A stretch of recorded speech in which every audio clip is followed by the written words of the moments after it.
Okay. Well, good morning. So, I know it was a little bit unusual to have two readings today. We had the reading from the Old Testament, the prophet Jeremiah, as well as the reading from Luke. So, I want to start off this morning with a question. Have you ever thought that you were doing something that you thought was going to help get what you just knew you were going to get, but sooner? Only to find out that what you did either delayed it longer or eliminated the possibility of you getting it? Or perhaps it's that you ended up, having to pay a really high interest rate on it because you just couldn't wait.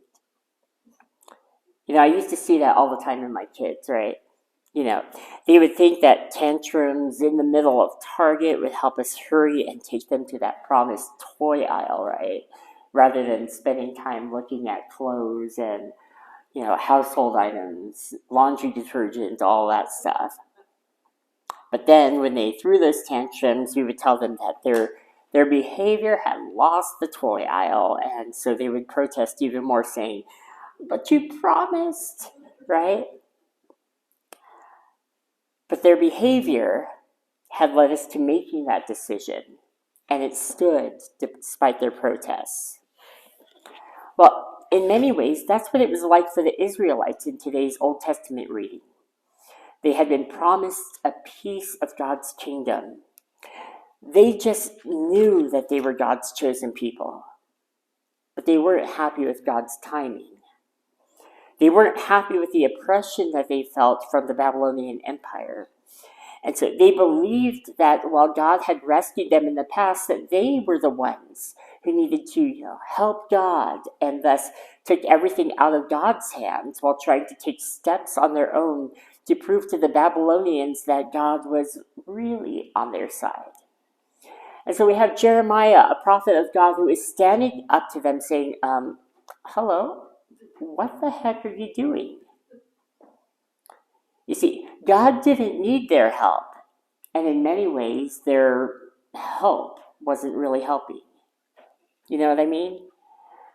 Yeah, I remember when my ex-wife and I bought our first home down in Fresno, and the kids were little, right? So they thought they could help with the painting. I know, sure, they thought they were helping, but you know how that goes with little kids. Let's just say I am glad that we thought ahead enough to put down some drop cloths all over the floor and buy extra paint. But isn't that how we are with God in many times? We see something that we don't like, or we think that God is wrong about, and we think that God, for some reason, lost control of the steering wheel there for a moment and needs our help. I don't know about you, but I spent a good majority of my life hearing about how we always needed to be doing more for God, as if God needed our help.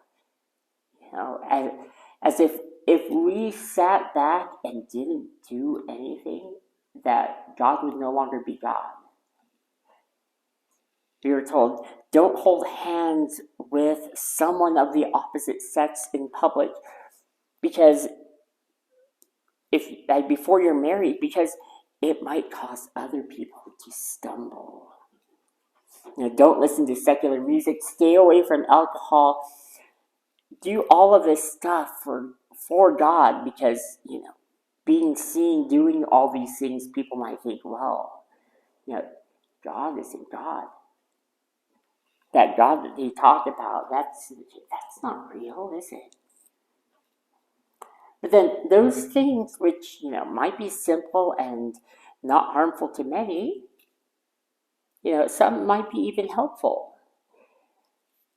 It can also be taken to the extreme, especially when we create cultures of shame and guilt in the name of God, causing people to think and believe that this is how God is too. And then there are the rules that the church tends to place on the rest of the world in an effort to protect God's presence in the world. I get those emails all the time. For some reason, when I started pastoring, I got on these email lists for all these different organizations asking for money, of course, but then asking for prayer because God's presence, God's name is at risk in the world, and the world is going to take over, as if God isn't capable of protecting His own image. We see things like people who refuse to attend their child's wedding because they're gay and they can't affirm their lifestyle. We see in headlines how bakeries are fighting for their right to refuse to bake a cake for a gay wedding because it violates their faith, and they can't endorse a wedding endorse that wedding because of how it would reflect on the name of God. I heard a visiting pastor just a couple of months ago at this mega church down the hill in Fresno tell the congregation that they shouldn't gender a trans person like me correctly, because doing so would affirm my trans identity and therefore offend God. And you do this all in God's name, and yet day after day I hear from LGBTQ plus people who are so damaged by people doing things in God's name that their view of God's image is damaged, and sadly sometimes beyond repair. I still remember a few years ago when I got a call from a friend down the hill because she didn't know what to do. You see, she had gotten a call from the Fresno Police Department because they had come across a 13-year-old trans girl who had been caught over on the Motel Drive selling herself because her Christian parents had kicked her out for coming out as trans. And while it's easy for me to stand here and pontificate about how other Christians are making these mistakes, I have to say it's not limited to just conservative Christians either. And this is the hard part, because I started writing this sermon, I started looking at the book of Jeremiah and going, oh, dang, those conservative Christians right down the hill, this is God's message for them, and we're going to take that out to the world, right?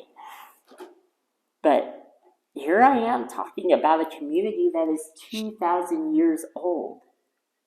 2,000 years removed from the time that Jesus was alive. Not to mention, however many years it was before that when Jeremiah spoke. The cycle repeats itself, doesn't it?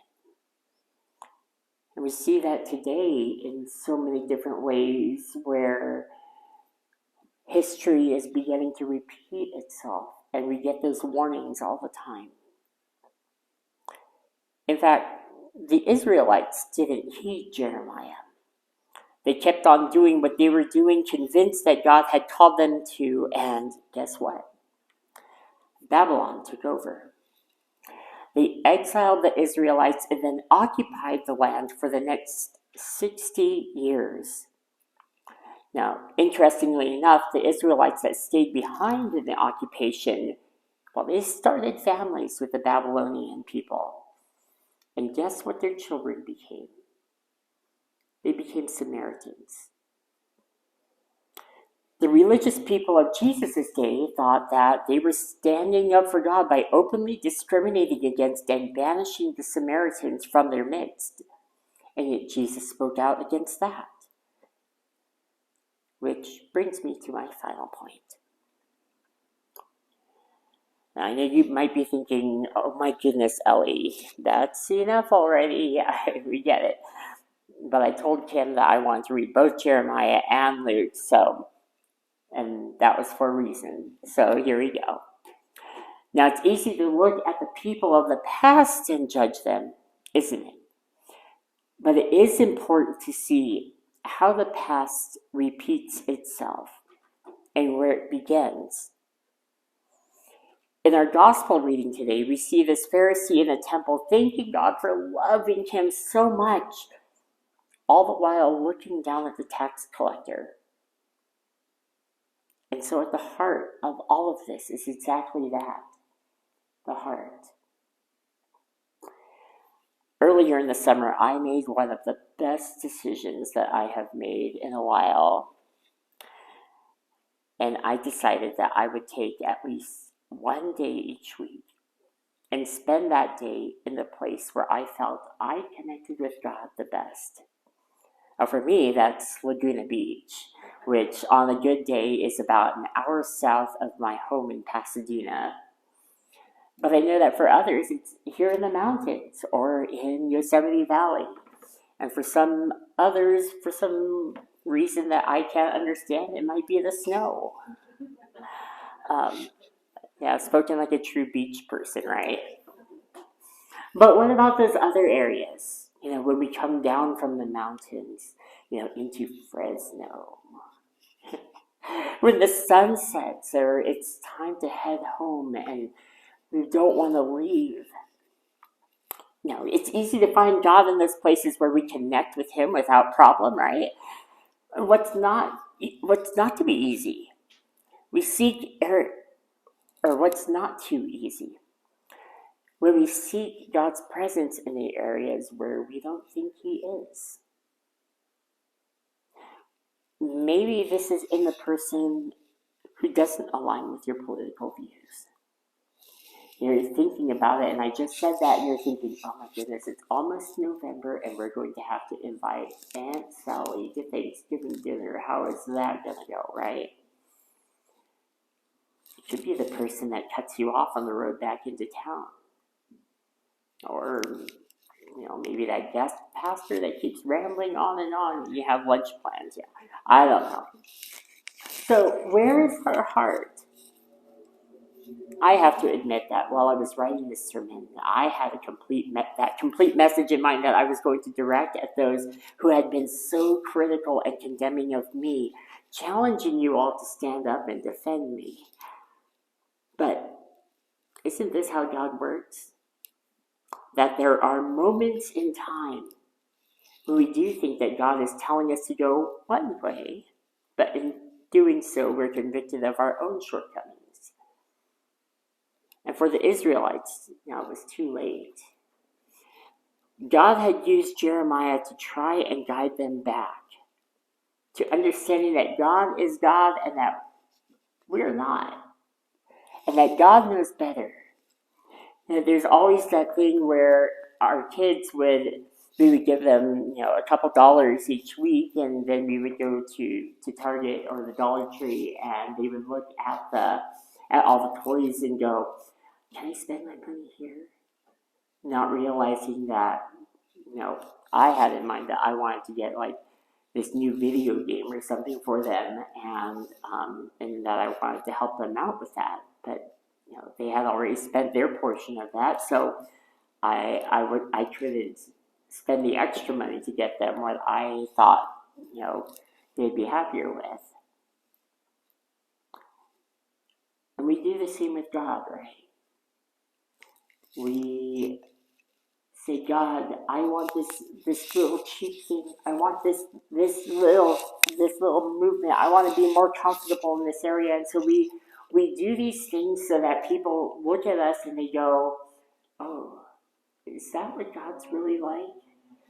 Well, then maybe I don't want a part of that. So as we go forth from here, may we be people who listen to that voice and seek to find God in those places where we don't expect to find Him. Amen?